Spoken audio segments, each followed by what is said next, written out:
నా పేరు డాక్టర్ లావణ్య. నేను ENT consultant surgeon, doctor Harika ENT care hospitals at Gachibowli. ఈరోజు మనం చెవి ఆపరేషన్ అయిన తర్వాత తీసుకోవాల్సిన జాగ్రత్తల గురించి మాట్లాడుకుందాం. వీటిలో మొదటిగా మనం తీసుకోవాల్సిన జాగ్రత్త ఏంటి అంటే చెవి తడవకుండా చూసుకోవాలి. చెవి ఆపరేషన్ తర్వాత మనకి తలకి బ్యాండేజ్ ఒకటి ఉంటుంది. దీన్ని మాస్టాయిడ్ బ్యాండేజ్ అంటాము. ఇది 5 నుంచి 7 రోజుల పాటు ఉంటుంది.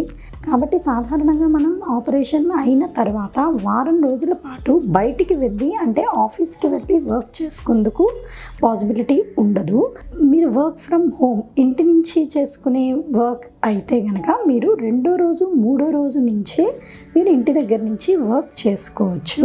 చెవిని మాత్రం తడపకుండా చూసుకోవాలి. అంటే హెడ్ బాత్ 4 నుంచి 6 వారాల వరకు అవాయిడ్ చేయాల్సి ఉంటుంది. అండ్ వాటర్ యాక్టివిటీస్ కానీ స్విమ్మింగ్ లాంటివి కానీ కూడా 1 మంత్ వరకు చేయడానికి వీలుండదు. అలాగే డైట్ విషయానికి వస్తే మనకి ఏమీ రెస్ట్రిక్షన్స్ ఉండవు. అంటే ఆహార నియమాలు లాంటివి ఏమీ ఉండవు. మీరు సర్జరీ ముందు ఎటువంటి ఆహారం అయితే తీసుకుంటున్నారో సేమ్ ఫుడ్ తీసుకోవచ్చు. ఇంట్లో తయారు చేసిన ఆహారం ఏదైనా కానీ హోమ్ మేడ్ ఫుడ్ ఏదైనా కూడా మీరు తీసుకోవచ్చు. అలాగే 2 వైపులా నమిలి తినాల్సి ఉంటుంది. ఎటువైపు అయితే ఆపరేషన్ చేశామో అటువైపు తినకూడదు అలాంటి రెస్ట్రిక్షన్ అయితే ఏమీ ఉండదు. 2 వైపులా నమిలి తినచ్చు. అలాగే చల్లటి పదార్థాలు మరి ఫ్రీజర్లోంచి తీసిన వెంటనే తినేవి అలాంటివి మాత్రం దూరంగా ఉండాలి.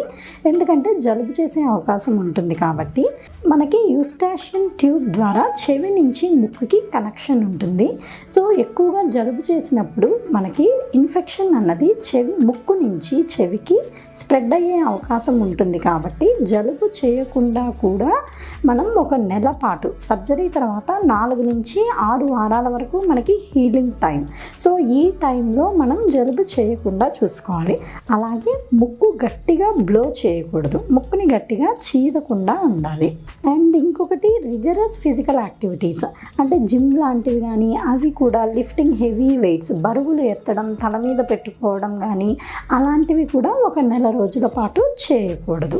అలాగే మనం సర్జరీ చేసిన తర్వాత నెల రోజుల పాటు ఖచ్చితంగా ఫ్లైట్ ట్రావెల్ అన్నది చేయకూడదు. ల్యాండింగ్ అప్పుడు కానీ టేక్ ఆఫ్ అప్పుడు కానీ ప్రెషర్ డిఫరెన్సెస్ వల్ల మనకి చెవి ఎఫెక్ట్ అయ్యే అవకాశం ఉంటుంది. కాబట్టి ఫ్లైట్ ట్రావెల్ అన్నది నెల రోజుల పాటు అవాయిడ్ చేయాల్సి ఉంటుంది.